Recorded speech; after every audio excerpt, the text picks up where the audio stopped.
Hi friends, welcome to Ammu's Kitchen. I am Padma Praveen. എല്ലാവർക്കും സുഖമല്ലേ?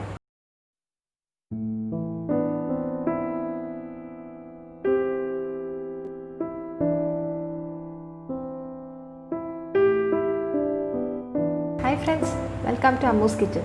I am Padma Praveen. ഇന്നത്തെ കാര്യം എനിക്ക് പറയാനുള്ളത് സ്റ്റേ സേഫ്. ഇപ്പോൾ ഒരുപാട് കോവിഡ് കേസസ് ആയി റിപ്പോർട്ട് ചെയ്യുന്നു. അപ്പം നമുക്ക് ചെയ്യാൻ പറ്റുന്നത് നമ്മളെയും നമ്മുടെ കുടുംബത്തെയും സേഫാക്കി ഇരുത്തുക എന്നുള്ളതാണ്. അപ്പോൾ എല്ലാവരും പുറത്ത് പോവുകയാണെന്നുണ്ടെങ്കിൽ മാസ്ക് ധരിച്ചുകൊണ്ട് പുറത്ത് പോവുക, വീട്ടിലോട്ട് തിരിച്ചു വരുന്ന സമയത്ത് സോപ്പ് കൊണ്ട് കൈ കഴുകുക, ഇടയ്ക്കിടയ്ക്ക് കൈ സാനിറ്റൈസ് ചെയ്യുക. വേറൊരു കാര്യം പറയാനുള്ളത്, കഴിഞ്ഞ ആഴ്ച ഞങ്ങൾ ഒരു വീഡിയോ ഇട്ടിട്ടുണ്ടായിരുന്നു, സമോസയുടെ വീഡിയോ ആയിരുന്നു ഇട്ടിട്ടുണ്ടായിരുന്നത്. അതിന് നല്ല റിവ്യൂസ് ഉണ്ട്.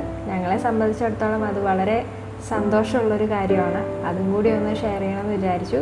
അപ്പോൾ കാണാത്തവരാരെങ്കിലും ഉണ്ടെങ്കിൽ തീർച്ചയായും സമോസയുടെ റെസിപ്പി കണ്ടു നോക്കണം, ഉണ്ടാക്കി നോക്കണം, അഭിപ്രായം പറയണം. ഇന്ന് ഞാൻ വന്നിരിക്കുന്നത് ഒരു കട്ട്ലറ്റിൻ്റെ റെസിപ്പി ആയിട്ടാണ്. പോഹ, അതായത് അവിൽ കൊണ്ടിട്ടുള്ളൊരു കട്ട്ലറ്റാണ്. വളരെ എളുപ്പമാണ് തയ്യാറാക്കാൻ. നമുക്ക് എങ്ങനെ ഉണ്ടാക്കണമെന്ന് നോക്കിയിട്ട് വരാം. ഓക്കെ.